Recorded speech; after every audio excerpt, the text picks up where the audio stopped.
সুপ্রভাত বন্ধুরা, তোমরা কেমন আছো? আশা করি তোমরা যে যেখানে আছো খুব ভালো আছো আর সুস্থ আছো। তার নতুন একটা ব্লগে তোমাদের সকলকে স্বাগত। বুধবারে কিছুটা রাতে ব্লগ আছে, সেটা তোমাদের সাথে শেয়ার করলাম। দেখেছিলাম অনেকেই করছে, বললো নাকি খুব ভালো খেতে, তা আমি ভাবলাম যে একবার ট্রাই করে দেখি জিনিসটা কেমন খেতে হচ্ছে।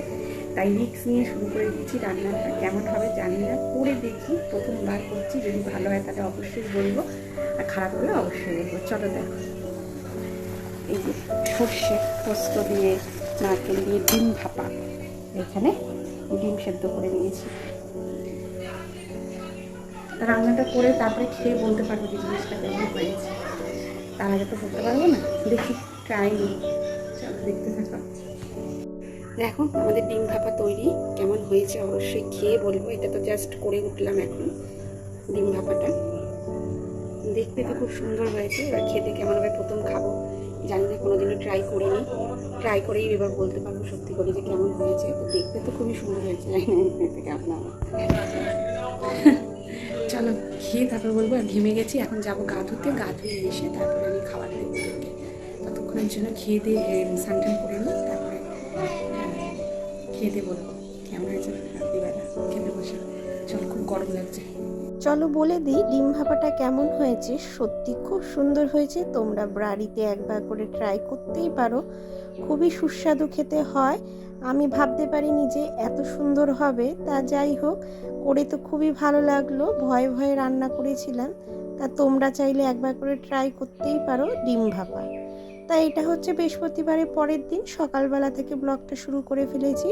তোমার দাদা অফিসে বেরিয়ে গেছে, মেয়েও স্কুলে চলে গেছে। এইদিকে বিছনা ফিছনা সব তুলে নিলাম, ঝাড় দিয়ে সব পরিষ্কার করে নিলাম। জানোই তো সকল গৃহবধূর সকালে একটা কাজ থাকে, সেটা হচ্ছে ঘর গোছানো, ঘর পরিষ্কার করা। এটা যে কোনো ব্লকেই প্রথমেই দেখা যায় মেয়েদের এই কাজটা করতে। এটা হচ্ছে গিয়ে একদম বাধা ধরা কাজ, আর এটা না করলে না আমারও ভালো লাগে না। ঘরটা রোজ সকালবেলা একবার পরিষ্কার, ঘর গোছানো, এটা করে নিলে মনে হয় বিশাল বড় একটা কাজ হয়ে গেল। আর চারিদিক আর বিছনাটা যদি পরিষ্কার না থাকে না, আমার একদম ভালো লাগে না। জামা কাপড় অগোছালো থাকলে বিরক্ত লাগে। তাই এইদিকে দেখো, ওইদিকে কিছু জামা কাপড় একটু ভেজা ছিল, তা ওগুলো বাইরে একটু মেলে দেবো রোদে। আর বাকি যেগুলো শুকিয়ে গেছে সেগুলো ভাজ। গরমের মধ্যে উঁচু করে একটা কোপা করে নিয়েছি, আর আমি রেডি হয়ে নিয়েছি মেয়েকে আনতে যাব বলে। আমি কি করলাম দেখো, এই যে এটা পরে এখন যাচ্ছি মেয়েকে আনতে।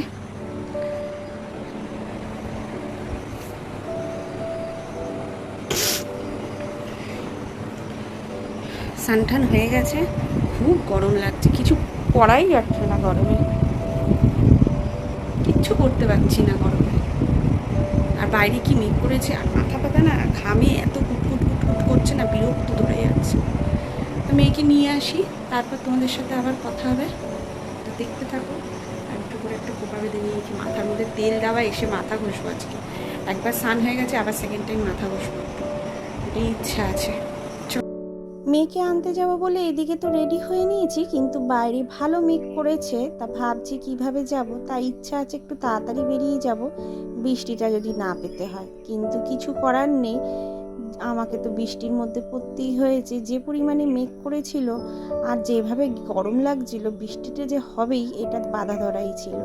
তাই আমি তাড়াতাড়ি করে রেডি হয়ে নিয়ে বেরিয়ে পড়েছি। কিন্তু বেরিয়ে পড়লে কি হবে চলো দেখো, রাস্তায় সেই আমাকে বৃষ্টির মধ্যে পড়তেই হয়েছে। এই দেখো, টোটো থেকে নেমে আমি একটা সাইডে এসে স্কুলের বাইরে এক জায়গায় এসে দাঁড়িয়ে রয়েছি শেডের তলায়, যাতে বৃষ্টিটা ভিজতে না হয়।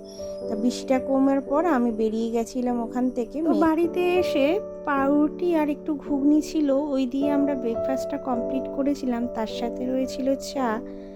তাই আজকের ভিডিওটা আমি এই পর্যন্তই রাখবো। দেখাবে নতুন একটা ভিডিওতে, ততক্ষণের জন্য টাটা। আর আমার চ্যানেলটাকে সাবস্ক্রাইব করে দিও।